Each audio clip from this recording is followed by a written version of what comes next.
வணக்கம் and welcome to African IS kitchen. இன்றைக்கி நம்ம கிச்சனில் வந்து ஒரு ஸ்பெஷல் மாங்காய் இஞ்சி ஊறுகாய் செய்யலான்ட்டு இருக்கேன். அதை எப்படி செய்யலான்னு பார்க்கலாம் வாங்க. ஸோ அந்த மாங்காவை வச்சு எனக்கும் இங்கே கிடச்சிருக்கு. ஸோ அதை வச்சு உங்களுக்கு சிம்பிளாக யார் வேணாலும் பண்ணலாம், ஈவன் பிகினர்ஸ் கூட பண்ணலாம். அவ்வளோ ஈஸியானது. வாங்க அதை எப்படி செய்யலாம் அப்படிங்கிறத உங்களோட ஷேர் பண்ணிக்கிறேன். போகலாமா கிச்சனுக்கு?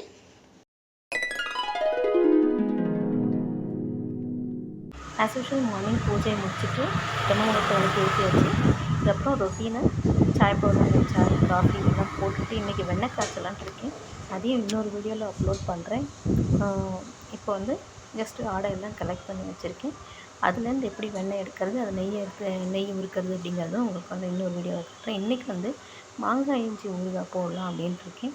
ஃபஸ்ட்டு வந்து டீ காஃபி எல்லோரும் அந்த ஜஸ்ட் அது முடிச்சுட்டு அதுக்கப்புறம் வந்து டெய்லி ரொட்டீன் சொல்லிகிட்ருக்கேன் நான். இனிவே அந்த டெய்லி ரொட்டீன்லேயே வந்து இன்றைக்கி மாங்காய் இஞ்சியும் எப்படி பண்ணலாம், ஊறுகாவை சிம்பிளாக எல்லாருமே பண்ணுற மாதிரி இருக்கும். ரொம்ப டேஸ்டியாக இருக்கும் அது. வாங்க அதுக்கு வந்து தேவையான பொருட்கள் டிஸ்கிரிப்ஷன் பாக்ஸில் இருக்குது, லிஸ்ட்டையும் போட்டு காட்டுறேன் உங்களுக்கு. ஸோ ஃபஸ்ட்டு வந்து டீ போட்டாச்சு. டீ போட்டு கொடுத்ததுக்கப்புறம் காஃபியும் டீ போட்டுட்டு அப்புறம் ஃபில்டரில் காஃபியும் போட்டாச்சு. ஸோ எல்லாம் அந்த வேலையை பிரேக்ஃபாஸ்ட் மார்னிங் ரொட்டீனை முடிச்சுட்டு அதுக்கப்புறம் வாங்க பண்ணலாம் அப்படின்றது பார்க்கலாம். டீ வந்து டைரெக்டாக பாலில் போடுவாங்க சில பேர்.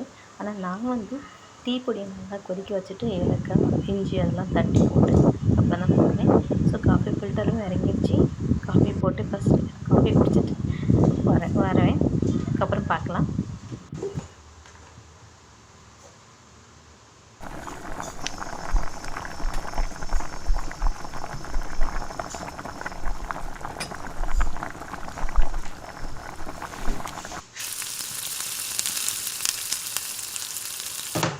மாங்காய் இஞ்சி தோல் சேர்த்துட்டு ரவுண்டாகவும் உங்களுக்கு எந்த ஷேப்பில் வேணுமோ கட் பண்ணிக்கோங்க. நான் பொடி பொடியாகவும் கொஞ்சம் ரவுண்டாகவும் சேர்த்து கட் பண்ணி வச்சுருக்கேன். அது கட் பண்ணது வந்து பார்த்தாலே ரொம்ப எலசாக இருக்கும். இதுலேயும் முத்தினதாகவும் வரும். ஸோ அதை பார்த்து வாங்குங்க. எலசாக இருந்ததுன்னா ரொம்ப நல்லாயிருக்கும் டேஸ்ட்டியாக.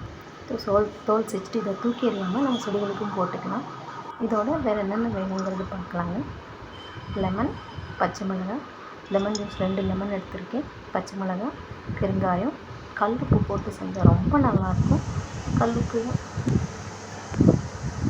லெமனு, கல்லுப்பு காட்டியிருக்கேன், பச்சை மிளகாய் 2 நல்லா பொடி பொடியாக நறுக்கி வச்சுருக்கேன். இதையும் பொடியாக 2 சைஸாகவும் கட் பண்ணி வச்சுட்டு இதெல்லாம் மிக்ஸ் பண்ணி ஏர்டைட் கண்ணாடி பாட்டிலையோ ஏர்டைட் டப்பாலையோ போட்டு வச்சோன்னா கெட்டு போகாமல் உங்களுக்கு 1.5 மாதம் to 2 மாதம் வரைக்கும் நல்லா ஃப்ரெஷ்ஷாக தான் இருக்கும். ஃப்ரிட்ஜில் வச்சிங்கன்னா 3 months வரைக்கும் கூட நல்லாயிருக்கும். வாங்கி எப்படி மிக்ஸ் பண்ணலாம்னு பார்க்கலாம். கண்ணாடி பாத்திரத்தில் உப்பு கொஞ்சம் லேயராக நம்ம லெமன் புரிஞ்சு வச்சுட்டேன் நான் ஆல்ரெடி. உப்பு 2 ஸ்பூன், கொஞ்சம் பச்சை மிளகாய், கொஞ்சம் வந்து இந்த மாதிரி இஞ்சி லேயர் போட்டுட்டு நல்லா ஷேக் பண்ணி வச்சிடலாம்.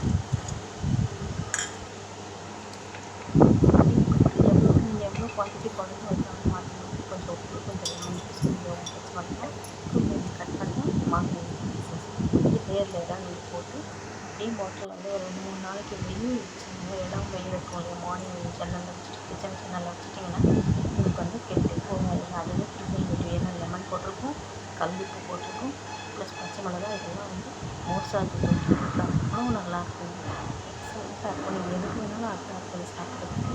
இது எங்கள் வீட்டில் ரொம்ப ஃபேவரேட்டான ஒரு அந்த சீசனபிள் பிக்கல்ஸ் வாங்க. எல்லா பிக்கலும் ரொம்ப சீசனம். இப்போ இந்த சீசன் நான் இங்கே வாங்கினப்போ வந்து செப்டம்பரில் வாங்கின வேணும்னா இது ஆக்சுவலாக பழைய வீடியோ ஆனாலும் எனக்கு ரொம்ப பிடிச்சதுனால உங்களுக்கு அப்டேட் பண்ணுறேன், ஷேர் பண்ணுறேன். ஸோ நீங்கள் செஞ்சு பார்த்துட்டு உங்களுக்கு கமெண்ட் சொல்லுங்கள்.